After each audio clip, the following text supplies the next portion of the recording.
or the blockchain network itself, come up to me and I'd be delighted to talk to you. Thanks. All right. Thanks a lot, Dean. And you know, kind of one of the founders, big backers of Casper Labs is Brock Pierce. You know, a super interesting guy, a real crypto OG, who actually I quote quite often because he said, you know, I heard from Cliff Sarkin, the COO, kind of at the depth in 2019. Cliff is a super talented guy, Harvard Law School, left everything to go into crypto and to do Casper Labs. And at the bottom of 19, he was wondering, he asked Brock, he said, yeah, Brock, did I make a mistake? And Brock looked at him and said, hey, he said, you know, bull markets are bullshit and bear markets bear fruit.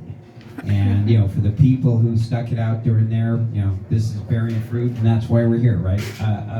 Because OpenSea was a company, obviously, you know, you saw, you know, you started, and you've been here before. This isn't your first time as a guest at Crypto Mondays. But this is the first time with a market cap. I don't think your market cap was over $1 billion the last time. So, you know, I think I'm all super interested. Tell us the Genesis story. Sure. Thanks for. Can everybody hear me? This is good. Thanks for inviting me, Lou. Last time it was in East Village. It was like a year that was on was a year and a half ago, and feels like 5 years ago. OpenSea, we started it in 2017 at the very, very end. Devin, my co-founder, and I were exploring crypto as a potential new frontier for tech. I'd always been a bit sad and kind of nostalgic for missing out on all the other big tech revolutions, like birth of computing, the birth of the internet. Did you think that was it? There was no more innovation to come?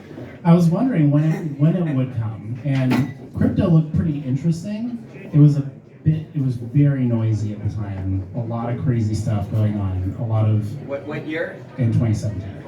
That was the ICO, like discovery of ICOs, and there were a lot of communities that were just incredibly fired up. I'd never seen the energy in it, and a lot of them was just obvious. Everyone was incentivized for the wrong reasons.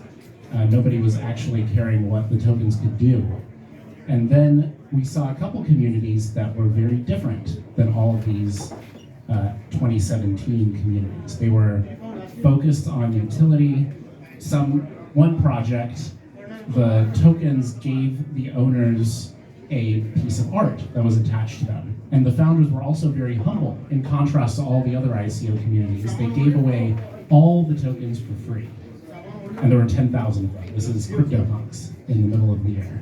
And this community just grew up around them organically. It wasn't like they had tried to monetize an existing community. So that was another inversion that was different from everything else that we'd seen before. And it was really exciting to just explore them, meet these pseudonymous users. A lot of them were really talented developers. How did you do that? We all these projects, they either had Discord servers that were powering the community and letting people talk to each other, letting owners talk to each other, so they were just pretty easy to join.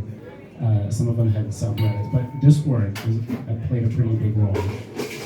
And then there was Decentraland after that, and CryptoKitties after that. And CryptoKitties, again, very humble project. It was a hackathon project, and it turned out to be way bigger. At what hackathon? From ETH Waterloo at the end of 2017. Wow. Yeah, Canada's played a role. Yeah, and that was by the Dapper Labs team. They helped discover something incredibly new and important, and it was not it seemed like something brand new for the web that existed on a fundamental level. It was a new primitive for the internet. You have web pages, which are a primitive, and you have cryptocurrencies, which are a primitive. And then you have these things, NFTs, which are really different from web pages, discoverable by Google, and from cryptocurrencies discovered on an exchange. So we wanted to build, they exist somewhere in between, but we wanted to build a marketplace or a way of discovering this new type of primitive thing. And who's we? Just Devin, my co-founder. And how did you meet Devin? I met Devin through a mutual friend that I had in college that he went to a high school program with. And you met him like, oh, just as a friend, and then, or did you meet? Met him as a friend through tech things in San Francisco. We worked on this crypto project that let you mine or earn a cryptocurrency from your router when it's not using any bandwidth, when you're not at home. And How did that go? yeah, A little early? very early. We got into Y Combinator with that idea, but that was right at the end of the year when we were noticing that NFTs were more than just At the end of 16? at the end of 17. At the end of 17? So we pivoted like first day of the program in 2018. Wow. So you joined, but hey, actually we're a different company. I'm sure Y Combinator had no problem with that. They were, I don't really know what the reaction was. They were introducing everybody. We just stood up and they introduced us as Wi-Fi Coin. And we're like, oh, wait, hold on. We're actually completely different. We thought, we thought this new primitive would be best discoverable on something that looked more like eBay than Coinbase or Google. So we called it EtherBay, and it had obviously a lot of nautical themed assets as a result. And then we realized, okay, that's not a great name for this. So we figured we'd keep the nautical assets and the nautical theme, all the art, some of the art that we'd made, and the logo, and just focus on the openness of it. And that's where OpenSea came in. And so you start the company and lots of challengers early on. Who was the first money in? Besides Y Combinator, it was. And just real quick, how would you describe the Y Combinator experience? I thought it was very helpful and a pretty phenomenal group of people. Learned a lot from the other people in our cohort and the rest of the group. The partners are very focused on building something people want and talking to users aggressively. So that, and I think that became a big part of our DNA early on as a result. And so you graduate, did first money in? After them? After them, we started talking to Kevin Hartz, who was a partner at Founders Fund at the time. He was one of the Eventbrite co-founders. And Nick Tomeno at One Confirmation, and we talked to Blockchain Capital. I met Nick when he was at Coinbase. Yeah. Yeah, Nick is great. And then we did our seed round with a bunch of others, but mainly those three. And so you start the company, you're going along. What was there a point where you thought you weren't going to make it? There were definitely slow months, many slow months. We thought it was. We didn't know if we were really early. Turns out we were. Or wrong. Yeah. Or wrong. Yeah. It was quite a long. There were some months of just no growth, some months of decline. It was very dependent. Yeah. It was very. You extrapolate out. It's not pretty. Yeah, it all looks really small when shift the axis further and further to the left.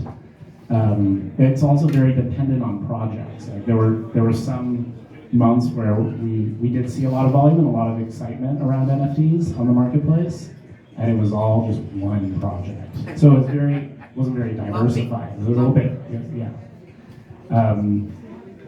And then it just became more and more diversified, especially in this year. After February. Was there a moment where you said, "Oh my God," or was it just gradual? After February this year, we saw some projects do really well, especially projects that blended art with technology in novel ways and that built communities. Can you name any specific ones? Hash Masks was an early one from February that did really well, and they built a really strong community. They had an And when you say they built interesting a smart strong contract. community, can you extrapolate on that? Because obviously this is a community. So when you say community, what do you mean? Well, in the Web 2 context, a community is a group of people with a shared interest. And in Web 3, we're taking it one step further and adding shared incentives. And with NFTs, we kind of add another element of fixed supply. So a community of NFT holders, there's fixed supply or at least predictable supply around who can be really in the community and who can prove that they're a member.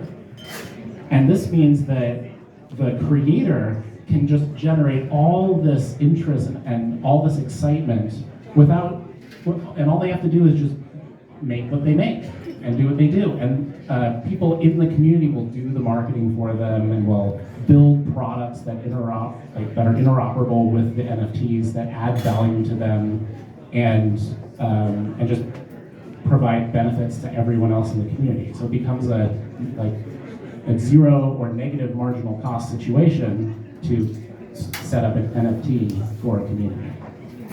Ken, you talked about how your thoughts of NFTs have evolved over time, about what they are and what they can become.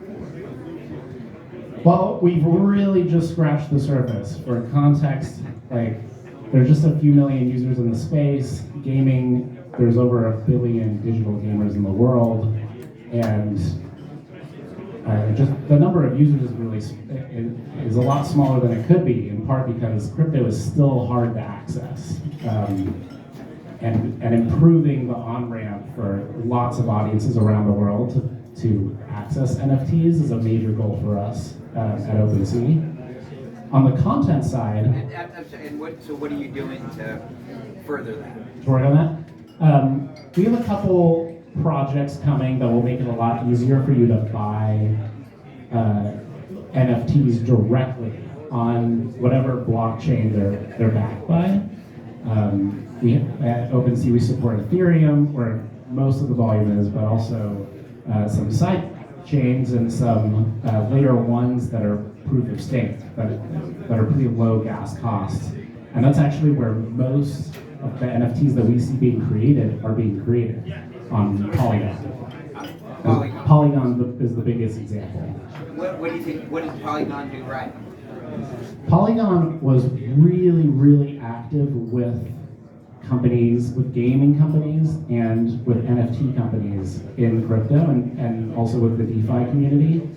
They had really good developer documentation and tutorials. They had tech that just worked. You say that like you're surprised. Well, there's always stuff that doesn't work. Like Ethereum doesn't really work. It's a really new space with there's constant forks that happen for Ethereum that improve it, and miners adopt it, and then the standard behavior for the chain will shift in good ways. Polygon moved really, really quickly, and they focused on speed of iteration, getting feedback from all their partners and their users, building and then iterating again. And I think that's the main thing we did really well. So I just came back from Lisbon from the Solana conference. Any thoughts on Solana? Solana's fantastic. We're following it really, really closely. There's a lot of new technology. They're also, similar to Polygon, very, very actively engaged with projects built on top of it. And so, I assume you track across chains who's actually driving volume in NFTs. Is there anybody that we haven't talked about that you go after and actually doing something? Tezos has volume. And what do you think Tezos? Because actually, it's funny you would say that. That is actually the only other chain. Flow also. Yeah? Flow, yeah. Okay. Flow has NBA Top Shot. Yeah, no, a couple new projects that are popping up, yeah. They, but on a trajectory, who do you see that has that trajectory that, okay, they found some product market fit, other than Ethereum? I think Polygon and Solana both have good trajectories, and also a lot of organic adoption. It's not just a single, and this is it. All the chains mentioned have organic adoption, But some chains have more than others. Lots of developers building unique smart contracts and addressing completely different audiences in different parts of the world. Those are exciting to see. Okay, so I try and keep, I think Bob's going to go over a little bit, only because it's so interesting. The speaker's half hour, and I tried to keep my questions to 20 minutes. I think I went over again because it's so interesting. I'd like to spend the last 10 minutes, if anybody has questions in the audience, for, anybody out? Yeah? How do you see competition from Coinbase since they're looking to launch their own marketplace for NFT next quarter? The question was, how do we see competition from Coinbase since they're looking at launching an NFT marketplace next quarter? We're really excited that they're getting deeper into the space. It'll be, I think, a very good thing for all NFT creators. And the cool thing, we talked to Coinbase a lot. We work with them closely on their wallet, previously on their wallet, which uses the OpenSea API to show you collectibles that you bought. What we've noticed is that it's a bit cliche, but the phrase "rising tide lifts all boats" especially applies to Web3, because all of these companies are building on the same underlying infrastructure with blockchains. They can collaborate a lot more easily, and users can choose much more easily which product they want, and they'll just pick the one that best suits their use cases. So what we've often seen is that new competitors will onboard a group of users that we weren't properly addressing, that we weren't doing a great job of onboarding ourselves, and then they'll come in and get interested in NFTs and wonder what else there is. And that's where OpenSea comes in. You mentioned. I'm sorry. Over there.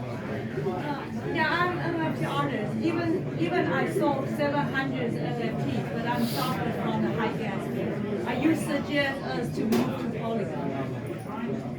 So the question was, as an NFT artist, you sold hundreds of NFTs. But I suffer from gas fee. I pay few thousand US dollars. There's no fee, just for gas fee.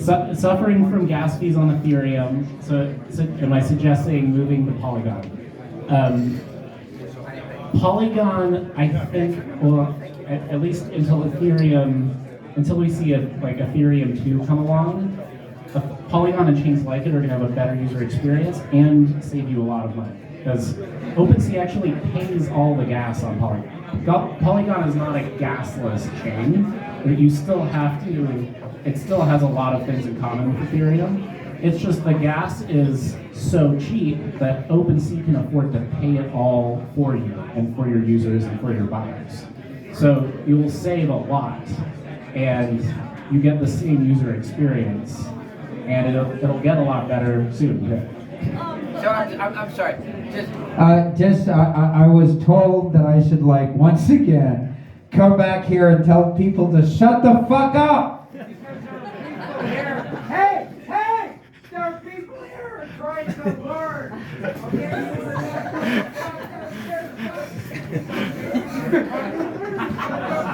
People here for fucking learning. Jesus. Thank you.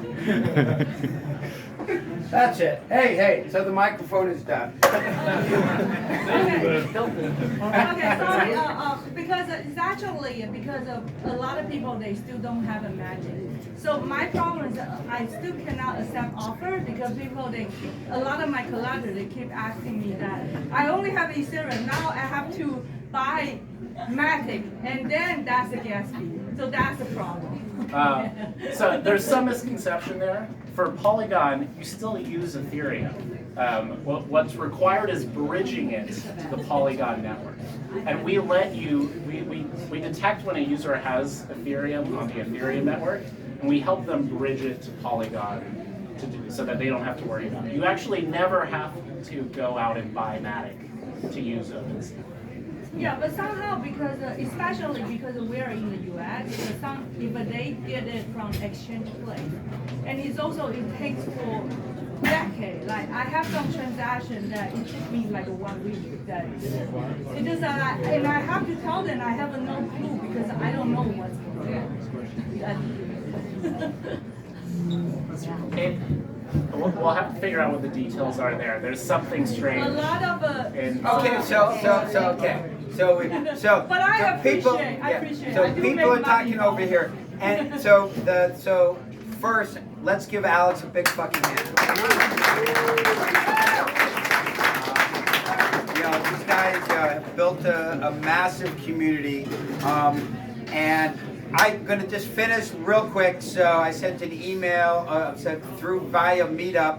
I've been running this for since our first one was January 2018, and I am ready to hand off the reins. Right? I think communities, right?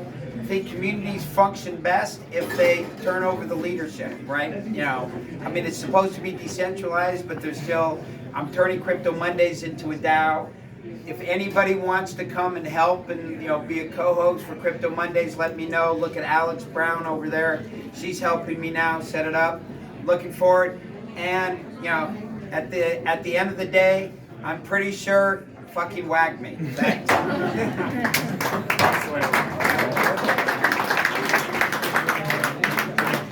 Can I ask you a question?